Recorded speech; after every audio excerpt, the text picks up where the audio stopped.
Agradezco la amable presentación del profesor Álvaro de las Asturias, así como la participación del Ilustre Colegio de la Abogacía de Madrid en la organización de esta jornada dedicada a la tutela jurídica de los derechos humanos. Como Rick Blaine le dijera al capitán Luis Renault, ahí en el aeropuerto de Casablanca, pienso que esto puede ser el inicio de una hermosa amistad. Bueno. Inmediatamente después del pecado de nuestros padres, la historia de la humanidad conoció el primer crimen. Caín mató a su hermano Abel. El Señor Dios preguntó a Caín dónde estaba su hermano y continuó: ¿qué has hecho? La sangre de tu hermano clama a mí pidiendo justicia. Me corresponde comenzar esta jornada de estudio hablándoles del derecho a la vida del no nacido. Recordarán que el Tribunal Constitucional Español, en sentencia 53/1985 del 11 de abril, sostuvo este derecho como el primero en el orden cronológico, lógico y ontológico. Es evidente que sin sujeto no hay derecho alguno que pueda sostenerse como algo suyo, ius sum. Años después, Benedicto XVI, de venerable memoria, durante su viaje apostólico a Austria en el 2007, se dirigió a las autoridades y al cuerpo diplomático en Viena afirmando lo siguiente: fue en Europa donde se formuló por primera vez la noción de derechos humanos. El derecho humano fundamental, el presupuesto de todos los derechos humanos, es el derecho a la vida misma. Esto vale para la vida desde el momento de la concepción hasta la muerte natural. En consecuencia, el aborto no puede ser un derecho humano, es exactamente lo opuesto. Es una profunda herida social. En este contexto, hago un llamamiento a los líderes políticos para que no permitan que los hijos sean considerados una especie de enfermedad y para que en vuestro ordenamiento jurídico no sea abolida en la práctica la calificación de injusticia atribuida al aborto. Pero todo ello no serviría de nada si no lográramos crear nuevamente en nuestros países un clima de alegría y confianza en la vida, en el que los niños no sean considerados una carga, sino un don para todos. Hasta aquí su santidad Benedicto XVI. Pues bien, este derecho natural y sagrado, inviolable, inalienable, inmutable y universal, precisamente fue negado al no nacido por el Tribunal Supremo de los Estados Unidos el 22 de enero de 1933 en la infame sentencia Roe versus Wade. Ha sido necesario esperar nada menos que 5 décadas para ver derogada esta sentencia y su progenie, especialmente en la sentencia, la secuela de Casey en 1992. El Supremo ha corregido este grave error doctrinal el 24 de junio pasado en Dobbs versus Jackson, cuando una nueva mayoría de jueces, tras la incorporación de los últimos 3 propuestos por el presidente Trump, Kavanaugh, Gorsuch y Barrett, a los que ya se unieron por fin ya Thomas y Alito para dar este paso. El pragmático presidente Chief Justice Roberts solo se unió al resultado por considerar que con menos era suficiente. Se trataba, a su juicio, de respaldar simplemente la ley estatal de Mississippi, que restringía el derecho al aborto a las 15 primeras semanas de gestación. En contra se situaron los 3 jueces liberales, Breyer, Kagan y Sotomayor. A pesar de las peculiaridades propias de un sistema jurídico distinto al nuestro, es un sistema anglosajón y por lo tanto de common law, no civil law como el europeo, la experiencia de Estados Unidos en esta ocasión, en esta cuestión, puede resultarnos de gran ayuda en un tiempo como el actual, en el que nuestro Tribunal Subconstitucional parece que por fin quiere despertar de su letargo después de 13 años y pronunciarse sobre la validez de la Ley Orgánica 2/2010 de 3 de marzo tras la nueva mayoría de jueces y la presidencia ahora, bajo la presidencia ahora de Conde Pumpido. Al igual que el Tribunal Supremo norteamericano hiciera en 1973, esta ley nuestra del 2010, en su artículo 12, consagraba el aborto como un derecho de la mujer. Se entiende incluido, en el artículo hablaba de distintas libertades, pero se entiende incluido de una forma especial en el artículo 10.1 de nuestra Constitución cuando habla del libre desarrollo de la personalidad.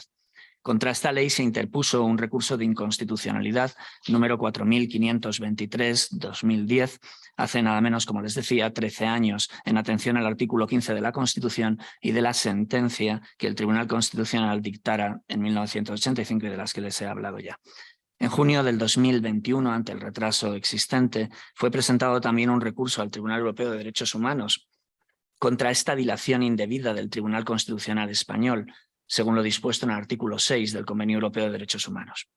Como es sabido, el anteproyecto de Ley Orgánica de Salud Sexual y Reproductiva y de Interrupción Voluntaria del Embarazo del 2022, que modifica la citada Ley Orgánica 2/2010, el aborto se encontraba, mantiene en este punto lo dispuesto en la ley del 2010, por lo tanto sigue el aborto siendo un derecho de la mujer. Hasta el 2010, como saben ustedes, el aborto no era un derecho de la mujer, estaba despenalizado en los presupuestos que contemplaba la ley 9/1985 de 5 de julio, el supuesto terapéutico, el criminal y el eugenésico. Como son muchos los asuntos en juego, cuando hablamos del aborto, he tratado de agruparlos en 4 grandes cuestiones que paso a exponerles a continuación. Analizando primero la sentencia del Supremo, Dobbs versus Jackson, del 24 de junio, presentando después la situación actual a enero de 2023, comparando, acto seguido, la regulación del aborto en Estados Unidos y en España, y finalmente proponiendo el fin a seguir, los medios necesarios para llegar a él y las condiciones para lograrlo. ¿Qué hizo Dobbs versus Jackson? Esta sentencia del 24 de junio, primero, negó que el aborto fuera un derecho federal. Segundo, anuló los precedentes por fidelidad al precedente. Anuló Roe Casey por fidelidad al precedente, según la doctrina norteamericana del stare decisis. Pidió respeto a la soberanía estatal y finalmente mantuvo silencio en relación con otros posibles derechos. En primer lugar, negó que se tratara de un derecho federal. No era un derecho constitucional el aborto, a diferencia de Roe, que lo había reconocido como un derecho constitucional. Pues no estamos ante un derecho, porque no hay fundamento alguno en la Constitución norteamericana de 1787 para hablar de aborto. Saben ustedes, ya de entrada, para quienes no conozcan el tema, que la Constitución de 1787 no comprendió un cuerpo de derechos, un Bill of Rights, pero sí en su artículo 5 previó la posibilidad de incluirlo por vía de enmiendas. Ni el texto de la Constitución, ni ninguna de las enmiendas habla de aborto. Sería algo absolutamente impensable. Por lo tanto, no estamos, este derecho, presunto derecho al aborto, carecía de fundamento en el texto de la Constitución, como brillantemente Justice Alito dijo en la sentencia, carece, por lo tanto, de fundamentación en el texto, así como en la historia y en la tradición de la nación. Ni el derecho consuetudinario norteamericano, el common law, ni el derecho legal que le sucede, contempló en ningún momento el aborto como un derecho de la mujer, y menos aún lo reconociera como un derecho constitucional. Tampoco se encuentra en las enmiendas primera, cuarta, quinta o novena. Cuando llega 1973 y Roe versus Wade, se trata de buscarle un fundamento, un acomodo constitucional, y entonces se sirve de lo que con anterioridad y dentro de la Warren Court, que es los años pues, que le preceden inmediatamente del 53 hasta el 69, en esos años, recuerden que en 1965 la famosa sentencia Griswold versus Connecticut había hablado de contracepción y el justice ponente, que era Douglas, había recurrido al right of personal privacy, a un derecho de privacidad o de intimidad que intuía, percibía en las penumbras de ciertas enmiendas. Entonces hablaba de algo que era la privacidad personal que se encontraba, no de una forma explícita, pero sí en la penumbra de ciertas enmiendas. Bueno, esto pronto se desechó, ni siquiera el Tribunal Supremo continuó manteniéndolo, pero desde luego ahora de una forma clara Alito dice que bajo ningún concepto se encuentra en ninguna de estas enmiendas, ni en la primera, ni en la cuarta, ni en la quinta, ni en la novena. Pero tampoco en la 14ª. Interesante, porque la 14ª enmienda, que fue aprobada, como saben, en 1868, contiene varias cláusulas, pero 2 de ellas importantes por lo que corresponde a nuestro tema. En primer lugar, contiene una cláusula que es la due process, que dice lo siguiente: ninguna persona será privada de su vida, de su libertad o de su propiedad sin el debido proceso legal. Y hay otra cláusula que le sigue que habla de la igual protección. Ambas cláusulas han servido para la doctrina jurisprudencial y la académica en Estados Unidos para sostener un posible derecho al aborto en ellas. Y en primer lugar, lo que se niega es que el Alito niega que se encuentre dentro de la Due Process Clause. ¿Por qué? Porque este es el anclaje jurídico que la siguiente sentencia, no Roe, sino Casey, en 1992, trata de encontrar ese acomodo en el derecho al aborto en la cláusula del Due Process. Para esto es necesario un breve excursus sobre lo que es la Substantive Due Process Doctrine en Estados Unidos.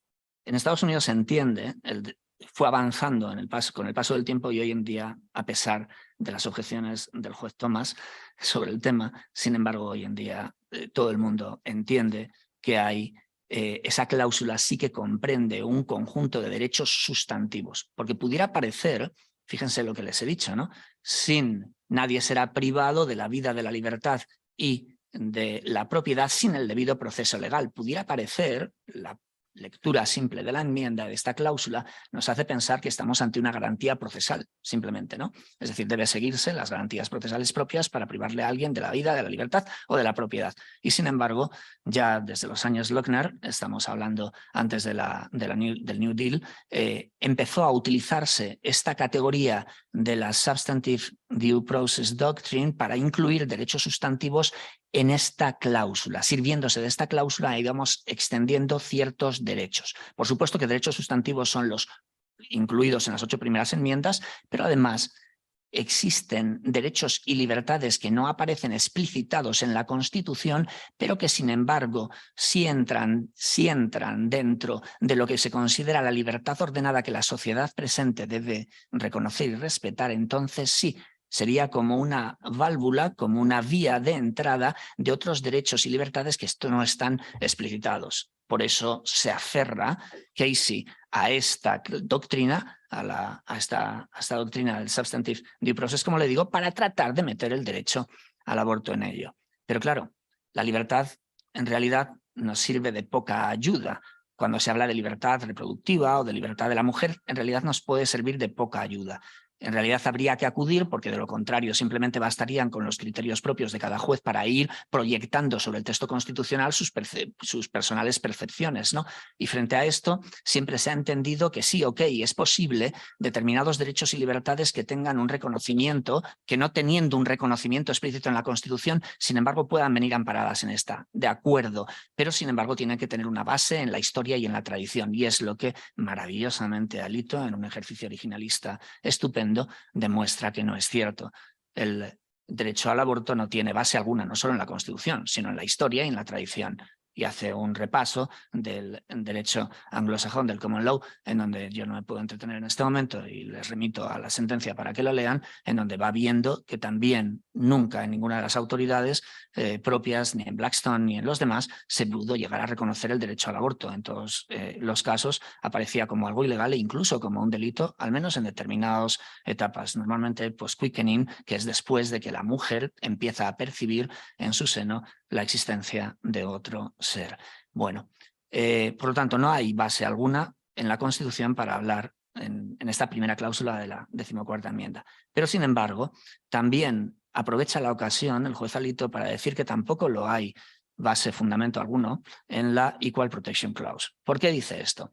Pues porque esto es un argumento muy querido de una forma especial por Ginsburg, por la juez Ginsburg, ¿no? Que entendió que desde luego no, por tanto, crítica con Casey y crítica con Roe, liberal ella como era, sin embargo quiso sostener, fundamentar el derecho al aborto sobre esa igual protección. Pues no, señores, dice Alito que tampoco. No existe, por lo tanto, fundamento alguno en la Constitución para hablar de derecho al aborto. Esto es un tema muy interesante, incluso en comparación con nosotros, en donde sí que estamos en unos tiempos en donde se quiere fundamentar constitucionalmente el derecho al aborto. Aquí en el artículo 10.1 seguramente si es que al final prospera y ya tenemos una solución al recurso, pues encontraremos fundamentado probablemente el aborto en ese número, en el 10.1, el derecho a decidir de la mujer, el derecho al aborto como un derecho de la mujer. Bueno, esa libertad de hacer elecciones personales o el desarrollo de la personalidad, ¿no? Bueno, esto es muy interesante. Simplemente con estas cuestiones, si ustedes van repasando, ¿no? Vale, vamos a ir viendo, ¿no? No es un derecho porque no está en el texto, porque no está en la historia, en la tradición, no está en ninguna de las enmiendas, no está tampoco de una forma explícita en la 14ª enmienda. Pues es que parece que es un esfuerzo constante por encontrar fundamento, ¿no? Por eso el juez Thomas, brillantemente, como siempre, él, en su voto particular, dice que el derecho al aborto en Estados Unidos es una búsqueda constante y desesperada de fundamentación constitucional. Y simplemente citando cada uno de estos argumentos que desecha la sentencia, pues tendríamos que darle razón. El aborto, por lo tanto, dice Alito, que se trata de una libertad decretada, impuesta, una libertad impuesta por el Supremo, como si fuese un órgano legislativo, como si fuese una cuestión de política legislativa. Es decir, en lugar de mantenerse dentro de los límites propios de un órgano jurisdiccional, como es un tribunal y un tribunal supremo, aquí lo que ha hecho ha sido elegir entre intereses enfrentados, establecer plazos, términos, trimestres. Es decir, se fue deslizando hacia lo propio de un órgano legislativo, pero no de un órgano jurisdiccional como debe ser un tribunal. Se trata además de un caso distinto de autonomía personal. Esto lo veremos después. ¿Por qué lo hace Alito? Trata de encontrar todos los apoyos posibles en los miembros del tribunal, y uno en concreto, siendo conservador y originalista, textualista, como es Gorsuch, sin embargo trataba de hacerse con él y por lo tanto quería proteger a toda costa que esta sentencia siguiera adelante y no iba a afectar a otros derechos que podrían, sí, entenderse dentro de la autonomía personal, como podría ser la contracepción, las relaciones sexuales entre personas del mismo sexo o el matrimonio entre ellos, el same-sex marriage. Porque lo específico, y lo repite en varias ocasiones de su sentencia, lo específico del aborto, a diferencia de estos otros supuestos derechos de autonomía personal, es que en el aborto está en juego la vida de otro, ¿no? La vida potencial, dice Roe, de otro. La ley de Mississippi hablaba la vida del ser humano, de otro ser humano. Como les digo, aquí no me puedo entretener, esto es un ejercicio maravilloso de originalismo. El originalismo, aquí nos podría hablar el profesor Navarro Valls mejor que yo, pero el originalismo, lo sabe bien él, es una corriente que surge en Estados Unidos de interpretación constitucional en torno a los años 70, 71, con Robert Bork en Indiana. Tiene un artículo estupendo en Indiana Law Journal, en donde trata de hacer frente a esa idea liberal de la Constitución como un órgano vivo. Claro, Rehnquist decía, sí, órgano vivo suena bien y todos queremos la Constitución como un órgano vivo, no como letra muerta, ¿no? Pero realmente, ¿para qué se insiste tanto en esta idea de una comprensión abierta de la Constitución para ir proyectando sobre la Constitución valores o percepciones personales, ¿no? Frente a esa situación y como dique de contención empieza el originalismo, ¿no? El original meaning o el original intent, es decir, toda una escuela conservadora que trata de mantener lo mejor que puede, como dique de contención digo, a las pretensiones liberales de ir ensanchando. Lean el libro fabuloso de Marian Landon, Right Stock, de 1991, para entender de qué estoy hablando, ¿no? Hoy en día es muy interesante lo que está sucediendo en Estados Unidos. Aquí no me puedo entretener tampoco, pero es muy interesante porque frente al originalismo tiene una tentación el originalismo. Y esa tentación la descubrimos con Bostock y con el bueno de Gorsuch, escribiéndonos en Bostock y sacándose de la manga un pretendido derecho nada menos que en el título 7º de la Constitución, que es la discriminación por razón de sexo, para incluir en esa discriminación por razón de sexo, estamos hablando de 1960 y tantos, es decir, de 68, para hablar en esos tiempos de discriminación por razón de orientación sexual o de personas transgéneros. Vamos, es una locura. Y sin embargo, él hace un ejercicio textualista para tratar de amparar esos supuestos derechos, ¿no? Y encima dice que es originalista. Escribí un artículo al que hablaba de barco pirata en la revista de Justel. Hablaba como una especie de barco pirata, ¿no? Navegando por las aguas pretendidamente bajo la bandera de Scalia, ¿no? Y decía que él era originalista como Scalia. Para quienes me sigan online y sigan un poco de derecho norteamericano entenderán, y quienes no, pues perdónenme el excursus y ya está, termino con él. Pero lo que les quería decir, existe un originalismo, existe una corriente liberal que es la de una interpretación de la Constitución como un órgano vivo para ir metiendo todo lo que uno considera que debe de incluir. Y frente a uno y otro, y con la tentación, de que terminaba quería decirles del originalismo, de caer en un cierto positivismo, porque al final solo tenemos un texto y tratamos de evitar proyecciones de valor. Scalia, de una forma especial, trataba de evitar esas proyecciones de valor, pero corría el riesgo de ir deslizándose hacia el positivismo. Frente a esto, un constitucionalista de Harvard, fantástico, Adrian Vermeule, ha escrito y está escribiendo últimamente sobre el constitucionalismo del bien común, que lo que hace es seguir la estela de la tradición jurídica clásica. Oigan ustedes, el derecho es el objeto de la virtud de la justicia, la legislación y la política sigue el bien común. Punto. Oye, cosas muy interesantes, como les digo, se están escribiendo. Por lo tanto, es lo primero, no hay un derecho federal. En segundo lugar, debe ser anulado, no sé si lo leen porque aquí tengo un encabezado, pero bueno, hay anulación de Roe, se anula esos precedentes, como les decía, por fidelidad al precedente. El precedente es importante, claro que el precedente es importante, y sirve para varias cosas. No podemos negar la importancia que el precedente tiene en un sistema de common law. En primer lugar, porque protege, como les digo ahí, los intereses de los que actúan en atención al marco existente, porque para percibir mejor la integridad del proceso judicial, para evitar el coste de una litigación constante. Imagínense sin precedentes, sería un eterno retorno, volver de nuevo a empezar con un litigio, con una litigación constante. Además, para frenar la arrogancia judicial, respetando la decisión de jueces anteriores a ellos. Sin embargo, el precedente no es un mandato inexorable. Esto lo dijo ya Roberts y lo ha vuelto a recordar ahora Alito para mantener las tesis de la sentencia que anula esos precedentes Roe-Casey. Debiendo ser revocada una sentencia si concurren estas 5 razones. Si la sentencia, el fallo, fuera gravemente erróneo, si estuviera mal argumentada, gravemente erróneo con los efectos que ha producido, mal argumentada sin ningún fundamento en la Constitución, si fuera inviable o no operativa, la historia ha demostrado que han estado constantemente, veremos después, distintos tests, distintos criterios, desde el de O'Connor, del Undue-Varden Test, hasta esa operación de equilibrio y de balance en el 2016 que introduce el tribunal. Es decir, ha puesto un caos y ha introducido un caos en toda la jurisprudencia inferior de los circuitos de los tribunales federales de apelación, con lo que ciertamente es inviable y poco operativa la doctrina en sí misma, porque no ofrece criterios seguros de interpretación. Ha distorsionado otras áreas del derecho, y aquí es tremendo, ¿no? Porque desde la legitimación activa de terceros, desde de la doctrina de res judicata, volviendo de nuevo a argumentos que tendrían que haber sido ya cerrados como cosa juzgada.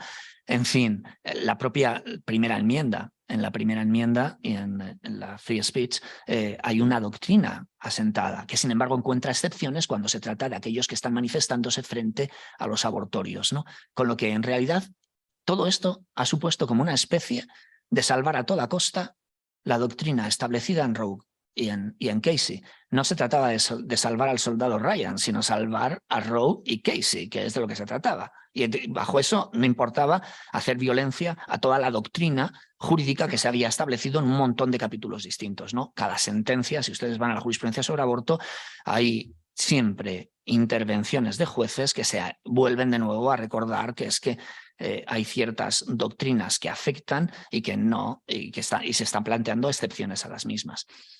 Y siempre que no afectara finalmente a intereses concretos de confianza de los agentes implicados. Pues bien, según estos 5 criterios, los precedentes Roe-Casey deberían ser revocados. Tercero, respeto a la soberanía estatal. Debería devolverse entonces la autoridad al pueblo y a los representantes elegidos. Esto es una tesis que sostuvo Justice White, primero en defenderla, después Rehnquist, durante todo su magisterio, al frente primero como Justice asociado y como después el Chief Justice. En todo momento intentó volver de nuevo dentro de las tensiones propias del sistema jurídico norteamericano y del federalismo que existe entre los estados y la Unión, pero insistió una y otra vez en que se estaba usurpando la soberanía del Estado, de tal manera que federalmente desde un tribunal supremo había una injerencia, de modo que ya no podía el pueblo con sus representantes legales decidir lo que quisiera en relación con el aborto. Por lo tanto, era necesario devolver la cuestión a los estados y mantenerse el Tribunal Supremo al margen. Claro que como consecuencia de esa devolución a los estados vendrían leyes estatales que habría que analizar su examen de constitucionalidad. El examen de constitucionalidad, puesto que ya no estamos ante un derecho constitucional, ya no seguiría el criterio más estricto de esa operación de balance, del estricto escrutinio, Otra explicación breve, intento, no sé el tiempo, pero voy a ser lo más breve posible para que ustedes puedan llegar a comprenderlo. Cuando hay un acto, cuando hay una medida, cuando hay una restricción o cuando hay una prohibición de un derecho constitucional o de un derecho fundamental, la doctrina que ha aplicado el Tribunal Supremo es que ante esas circunstancias, salvo en determinadas ocasiones, porque luego el free exercise llega, que no nos va a hablar María José de ello porque tiene que hablarnos de Europa, pero también esa proporcionalidad y esa racionalidad y proporcionalidad en Estados Unidos se habla de alguna manera a través de ese estricto escrutinio. Pero, sin embargo, cuando tratamos el free exercise, pues ahora resulta que en la sentencia del Peyote, recuerdan, de Smith, pues ahora ya no se acude al estricto escrutinio, sino un examen racional de la medida. Bueno, bien, salvo en las circunstancias en las que hay que, ahí sí que no me voy a entrar porque me llevaría muy lejos. Lo que les quiero decir es que, en principio, si hay una violación o lesión de un derecho fundamental, debe probar la existencia de un interés estatal, de un interés apremiante, que es lo que se conoce como un compelling state interest. Si yo quiero frenar, restringir o prohibir una libertad o un derecho, entonces en ese caso yo tengo que probar la existencia de que tengo un poderoso, un apremiante interés para hacerlo y que además en la medida es la menos restrictiva de las posibles. El juego del compelling state interest con least restrictive means es lo que entendemos como la doctrina del estricto escrutinio. Esto es el examen más riguroso que tienen que pasar las medidas, el examen de constitucionalidad más riguroso. El menos riguroso, el examen racional de la medida. Dado que el derecho al aborto no es un derecho constitucional ya, entonces se acude a la racionalidad de la medida. Sería suficiente con que la medida fuera racional, rational basis test. ¿Será posible entonces enmiendas constitucionales? Claro que están abriendo la vía para que se produzcan enmiendas constitucionales en uno y en otro sentido. Enmiendas constitucionales que digan que existe el derecho al aborto, enmiendas constitucionales que digan que existe el derecho a la vida del no nacido y por lo tanto no hay derecho al aborto alguno. Y de leyes prohibiendo, permitiendo el aborto, que eso lo vamos a ver después. Ahora bien, ¿dónde queda el derecho a la vida del no nacido? ¿Tiene derecho a la vida? ¿Es persona? ¿Titular de derechos? Esto es otro de los debates grandes que está ocurriendo en este momento en la sociedad norteamericana, que comenzó mucho tiempo atrás, ¿no? Hablando de este tema, varios artículos en la doctrina, ¿no? Especialmente el de Paulson.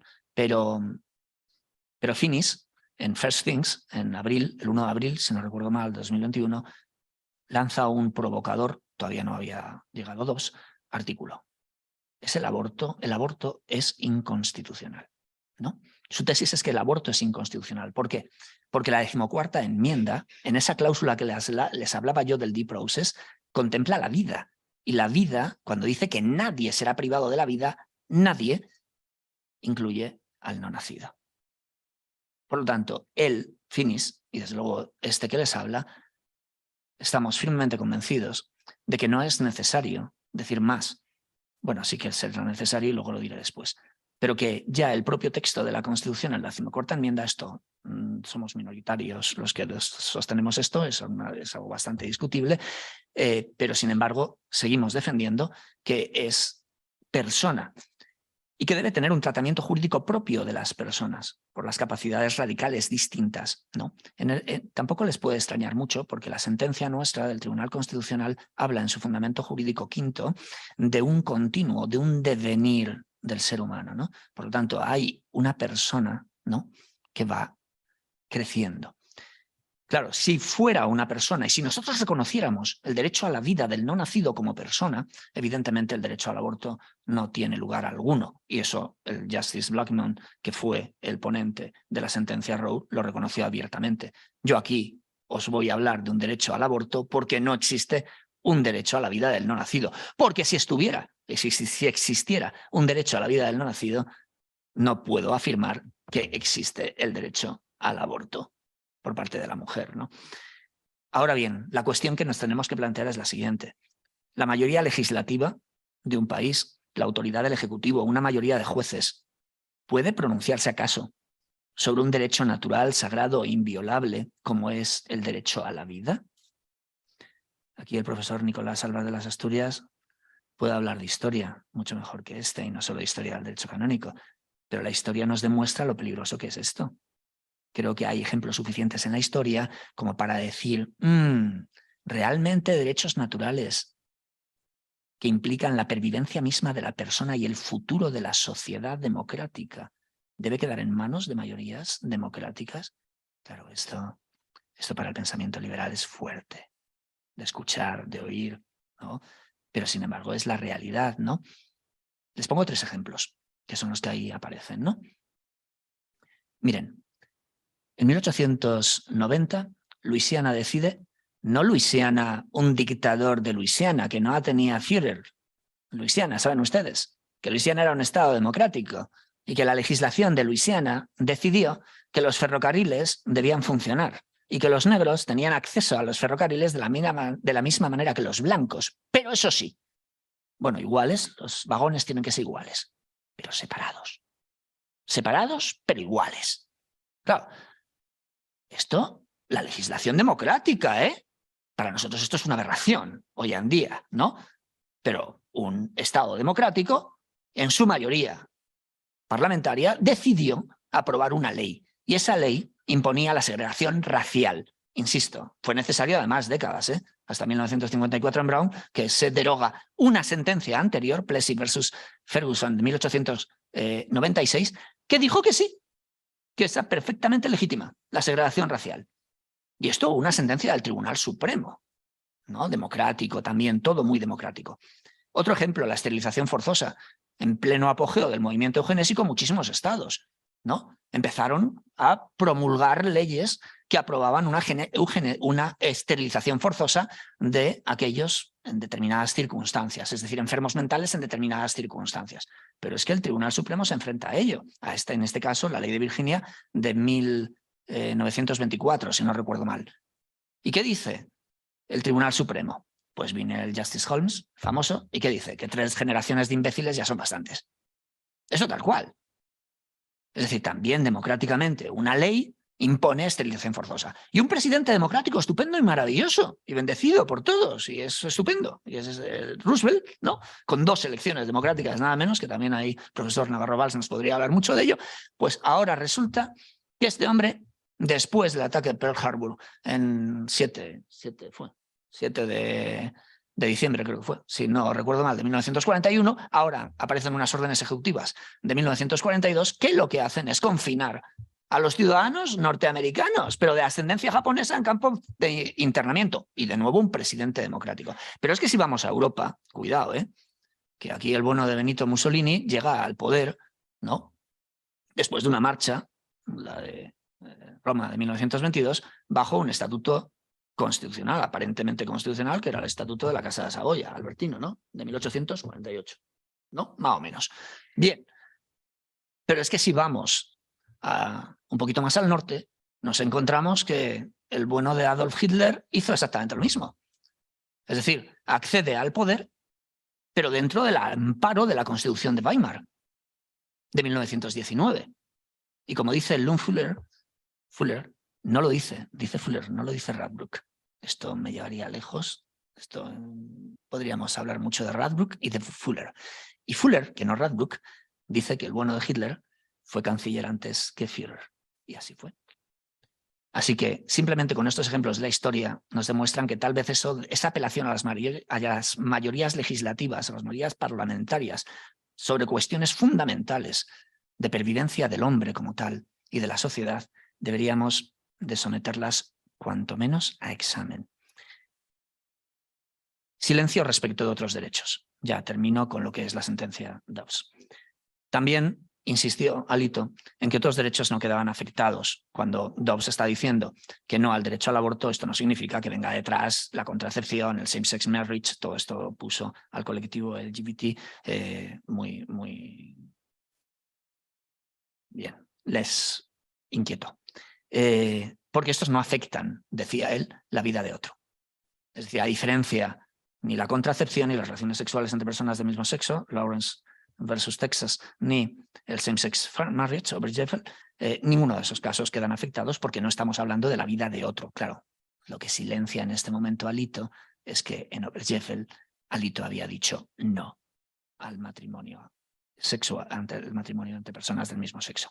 Aquí no me voy a entretener en lo que Thomas dice acerca de la substantive due process porque no tengo tiempo. Pero vamos, él insistió en su voto particular que si seguía la lógica del argumento de la sentencia, evidentemente esta doctrina, además de ser errónea porque solo contempla una garantía procesal a su juicio, y yo que quieran que le diga con Thomas, por lo tanto, yo creo que la garantía es procesal, no sustantiva, a pesar de que, insisto, esto sería darnos contra, lo lleva defendiendo él toda la vida, pero yo me convence el argumento y por lo tanto creo que la garantía como tal es procesal, pero no sustantiva. Pero bueno, dicho esto, no voy a entrar en esto daría lugar para un artículo interesante. Además, él considera que es peligrosa y por lo tanto considera que también tendrían que revisitarse, volver de nuevo a ellos, volver a todos esos precedentes que han mantenido todo esto. La consecuencia de eso fue que el Congreso, inmediatamente, el Congreso Federal, intentó blindar el matrimonio entre personas del mismo sexo para que Dobbs no le afectara y por lo tanto a los pocos semanas se presenta un proyecto legislativo por parte de los demócratas en el Congreso en la Cámara de los Representantes, en el Congreso, y acaba de ser firmado en diciembre el Respect for Marriage Act, que corrige la Defense of Marriage Act de 1996. Bien, si tuviéramos que comparar, aquí les pongo un cuadro, comparando lo que es Roe, la primero que no aparece ahí, no se puede quitar este encabezado, ¿verdad? ¿Ustedes están viendo Roe? No. Bien. Ah, ¿lo ven? Ah, solo lo tengo yo aquí entonces, vale. Roe, Casey y Dobbs. Los dos primeros, Roe y Casey, lo que hace Casey es corregir en cierta manera los criterios de evaluación acerca la regulación concreta acerca del aborto, pero manteniendo sustancialmente lo que dice, que se trata de un derecho y un derecho constitucional. Por lo tanto, se trata en los dos casos de un derecho constitucional, en el caso de Roe, amparado en la privacy, y en el caso de Casey, como una libertad ordenada, como les decía en la cláusula del due process. Si Roe siguió un criterio de trimestres, después del verano que pasó en la clínica Mayo Blackmun, es por eso por lo que introduce los trimestres a su juicio, pero se lo saca de la manga. Nadie le pidió al bueno de Blackmun que nos hablara de trimestres o que empezara a distinguir en la gestación entre primer trimestre, que podemos hacer en el primer trimestre, qué podemos hacer en el segundo y qué podemos hacer en el tercero. La ley de Texas, ni aquellos que estaban interviniendo en el proceso en Roe se lo pidieron jamás. Pero sin embargo, él intentó. Como están viendo ustedes, esto lo hace un juez o lo hace un parlamento. Esto es política legislativa pura y dura. Eso fue Roe. Entonces habló de trimestres. En el primer trimestre sería un aborto libre, absolutamente libre por parte de la mujer. No, el Estado no puede intervenir bajo ningún concepto. No hay interés legítimo alguno por parte del Estado en el primer trimestre. En el segundo sí, pero solo para proteger y garantizar la vida de la mujer. En el tercer trimestre, ¿cuál sería? Ya empezaría a entrar en juego la vida del no nacido. Pero en cualquier caso, siempre dentro de la lógica que les estaba diciendo del estricto escrutinio. En el caso de Casey, de 1992, lo mismo libertad, ahora se desechan los trimestres, pero se insiste en la viabilidad, un criterio, el de la viabilidad, que ha tenido que ser desechado, porque nada tiene que ver con la naturaleza de la cuestión que estamos tratando. Es decir, todo depende de cuestiones tan circunstanciales como el tiempo y el lugar. Dependerá si es viable el no nacido, de dónde nace, y de las circunstancias bajo las que nace, y del desarrollo de la ciencia médica y del trato de la neonatología, ¿no? Con lo que al final, pues el criterio de viabilidad se vio que tampoco debía de mantenerse en el tiempo y ha sido muy criticable, muy censurable. Pero aquí Justice O'Connor se sacó este criterio para ella, que era el de la carga sustancial, el undue burden test, que es un obstáculo sustancial, que trata de ella, porque en realidad no dice obstáculo sustancial, dice una carga sustancial, un límite sustancial, y trató de explicar en qué era eso de la carga sustancial, y decía, bueno, será un obstáculo sustancial en el camino de la mujer sobre el aborto. Esto tampoco arrojaba tanta luz y, por lo tanto, fue necesario, de ahí la inviabilidad o la falta de operatividad de toda la jurisprudencia sobre el aborto, fue necesario un paso posterior. Y en el 2016 empezamos a hacer un balance entre beneficios y riesgos propio, insisto, de la política legislativa. Y ahora Breyer se saca un nuevo test, que es un balance, un equilibrio. En la jurisprudencia sobre el aborto tenemos que entrar en una operación de equilibrio, cuáles son los beneficios desde el punto de vista de la salud y cuáles son los riesgos, cuando, insisto, tampoco esto aportó mucha luz porque tampoco después del 16 vino en el 2021 otra sentencia, en fin. Seguía la situación con bastante desconcierto y con falta de criterios claros, pero seguíamos dentro del estricto escrutinio. Ahora, ya en el caso de Dobbs, no hay un derecho constitucional, se admiten esos legítimos intereses estatales, si es que estos están presentes bajo esa regla de la racionalidad, del Rational Basis Test. ¿Qué podemos decir de Dobbs? En conclusión, ¿ha sido una buena sentencia? Sí. Menos de lo que algunos hubiéramos esperado y deseado, hay que reconocerlo, pero hay que reconocer que fue una buena sentencia. Y debemos estar contentos. Yo por lo menos estoy contento por esa sentencia. En primer lugar, porque es un brillantísimo ejercicio de interpretación original por parte de Justice Alito, que se está convirtiendo, le llamaron cuando entró en el Tribunal Supremo Escalito, y se está convirtiendo en uno de los grandes jueces del Tribunal Supremo. Valiente, es verdad, pero con una interpretación jurídica rigurosa. Los liberales, en el voto particular en contra, no tuvieron nada que achacarle. Es que no podían, no pudieron. Más que decir, bueno, seguían a piñón fijo lo que Roe Casey había insistido y se deslizaban. Es que en este momento, es que supone negar el derecho al aborto, supone tal, pero no desde un punto de vista jurídico porque no tiene vuelta, ni en el texto, ni en la Constitución. ¿Puede ser? Bueno, vamos a ver. Vamos a ver, ¿qué pasa después de Dobbs? ¿Cuál es la situación actual? Les voy a dejar al Ejecutivo y al Legislativo al margen y vamos a centrarnos en los estados. Hay tres escenarios tras Dobbs. En primer lugar, el aborto, hay estados en los que actualmente son 13, el aborto está prohibido. Bueno, el de Wisconsin se discute el tema. Es discutible porque tanto el gobernador como el fiscal general de Wisconsin, que son demócratas, están intentando bloquear su legislación, la legislación que prohibiría el aborto, que prohíbe, de hecho, porque por el momento sigue en vigor el aborto, una ley anterior a Roe. En segundo lugar, hay estados en los que por el momento están permitidos porque sus leyes que lo prohibirían están bloqueadas y finalmente sería enteramente legal o legal con límites en determinados estados. Lo que sí que les digo es que los tribunales supremos ya lo hicieron, el de Alaska en 1997, Massachusetts en el 95 y Minnesota en el 90, definieron o reconocieron el derecho al aborto dentro de la Constitución. El 5 de enero pasado, 5 de enero del 2023, dos tribunales supremos, South Carolina y Idaho, se han enfrentado a la situación con resultados opuestos. Mientras que el Tribunal Supremo de South Carolina dice que en el articulado de su Constitución, artículo 1, sección 10, dice que la Constitución de South Carolina contempla el derecho al aborto como un derecho de la mujer, autonomía privada, en fin, todas estas cosas. Sin embargo, Idaho dice justo lo contrario, acudiendo al texto, a la historia y a la tradición, la misma argumentación de Dobbs. Aquí les tengo por estados, venga, rápidamente. Estos son los estados en los que está prohibido el aborto a partir de la sexta semana en Georgia. Todos los demás plenamente prohibidos. Prohibidos, vuelvo. Aquí Utah 18 a partir de la semana 18, Arizona y Florida a partir de la semana 20 y 20 es la semana 20 a partir de la semana 20 está en North Carolina y a partir de la semana 15 en Arizona y en Florida. Se encuentran bloqueadas las leyes estatales que prohíben el aborto en estos estados: Montana, Wyoming, Utah, Arizona, North Dakota, Iowa, Indiana y Ohio.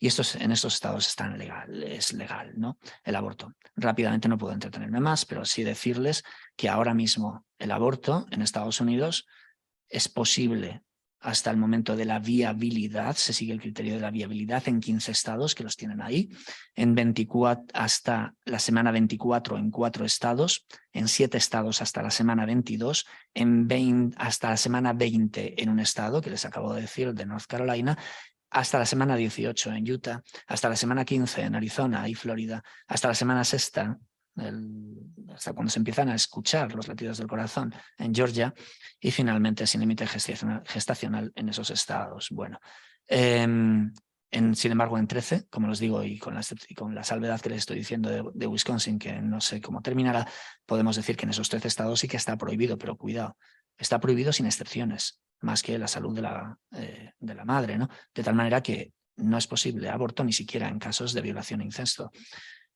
En Mississippi, sin embargo, en caso de violación, pero no hay incesto. Bueno, no les puedo decir nada más. Quería compararles el aborto en Estados Unidos con España, pero me dicen que no puedo, así que voy directamente al fin. Esto sí que creo que es lo más interesante, además, en el lugar en el que nos encontramos. Vamos a ver. Salvo para aquellos que han hecho y que hacen con un gran cinismo del aborto una cuestión puramente política e ideológica, en el combate político no les interesa lo más mínimo ni la vida ni la salud de las mujeres, sino que se utiliza y se sirven de este criterio del derecho al aborto con una cuestión, simplemente un arma arrojadiza de combate ideológico partidista. Digo que salvo esta gente, salvo aquellos para los que, insisto, el aborto es una cuestión ideológica, aquellos para los que se están lucrando del negocio rentable del aborto, todos los demás, todos, con independencia de lo que cada uno pueda pensar acerca del mismo. El aborto es una tragedia, el aborto es un drama, no. Lo que no todos estamos de acuerdo es que además de ser un drama y una tragedia, el aborto es una grave injusticia. Sí, es una grave injusticia. Es una injusticia porque priva del derecho más elemental, que es el derecho a la vida al no nacido. Y eso es un acto injusto. Porque lesiona la integridad y la salud física y psíquica de la madre, por consentido que sea el acto, pero supone una agresión que afecta a la salud física y psíquica de la madre. Eso no es justo. Porque priva de un bien a la comunidad e inyecta en la sociedad una dosis letal de violencia que la enferma gravemente.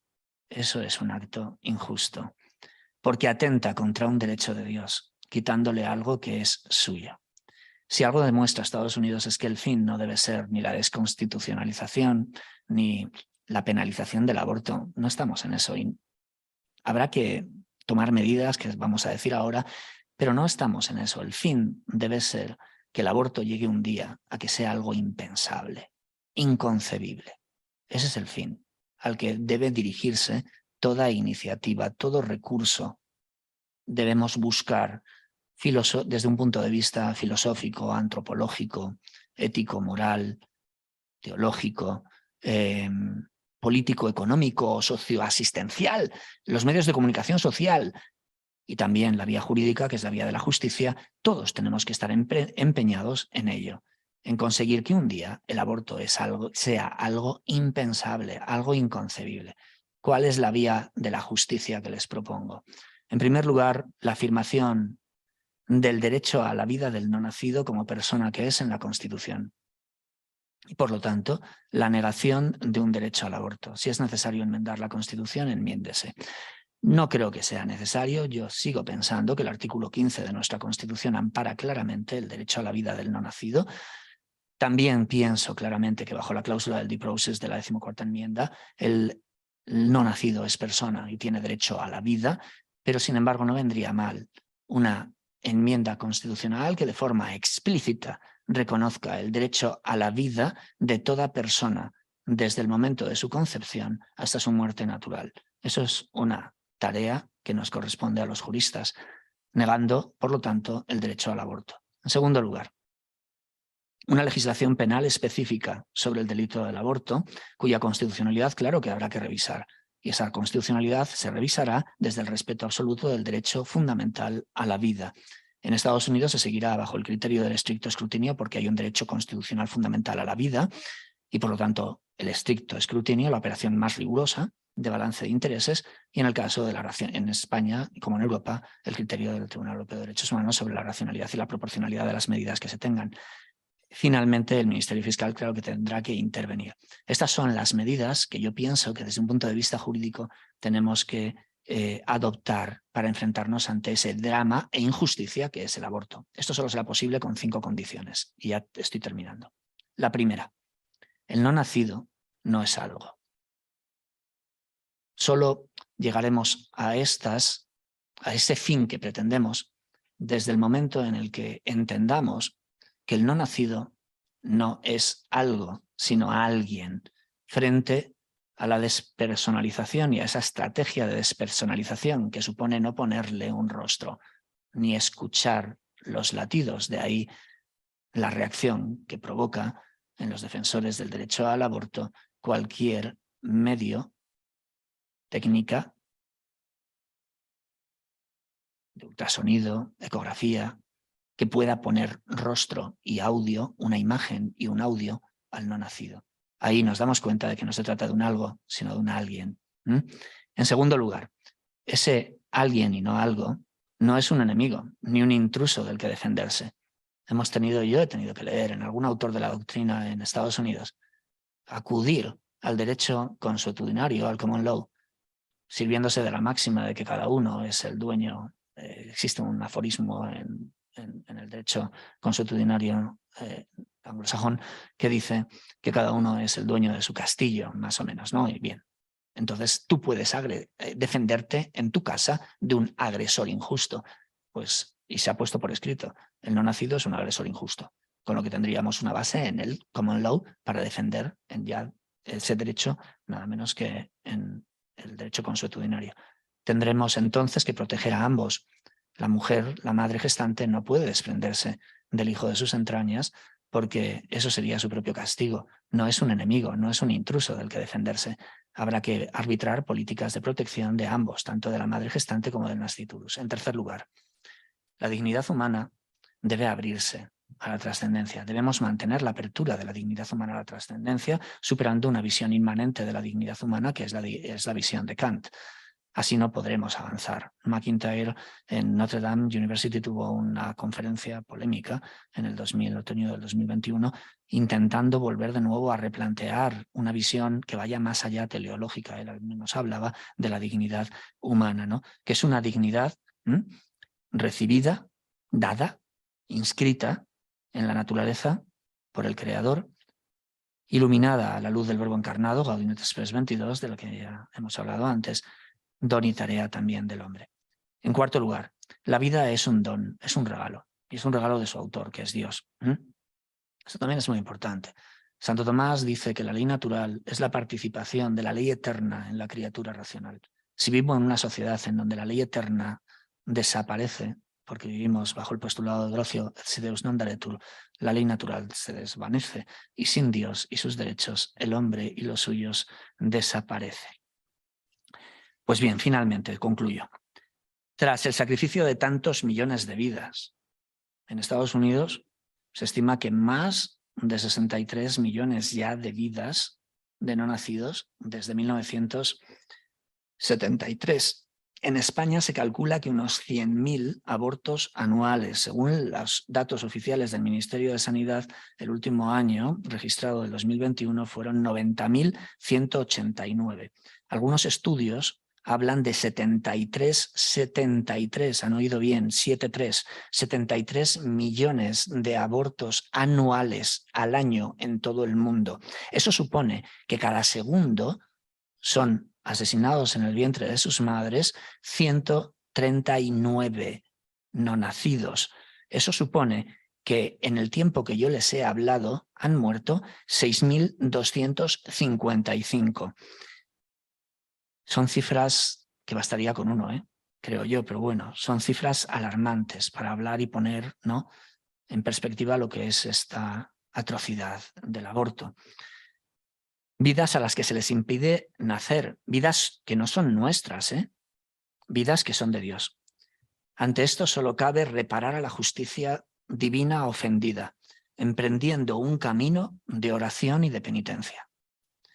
Así, de esta manera, tal vez, seguro, tal vez no, seguro, la misericordia divina sanará las heridas de esta sociedad enferma y el Señor nos bendecirá y protegerá, iluminará su rostro sobre nosotros y nos concederá su favor. Nos mostrará su rostro y nos concederá la paz. Muchas gracias por su atención. Disculpen si me he excedido en algo del tiempo y quedo a su disposición para las preguntas que estimen oportunas.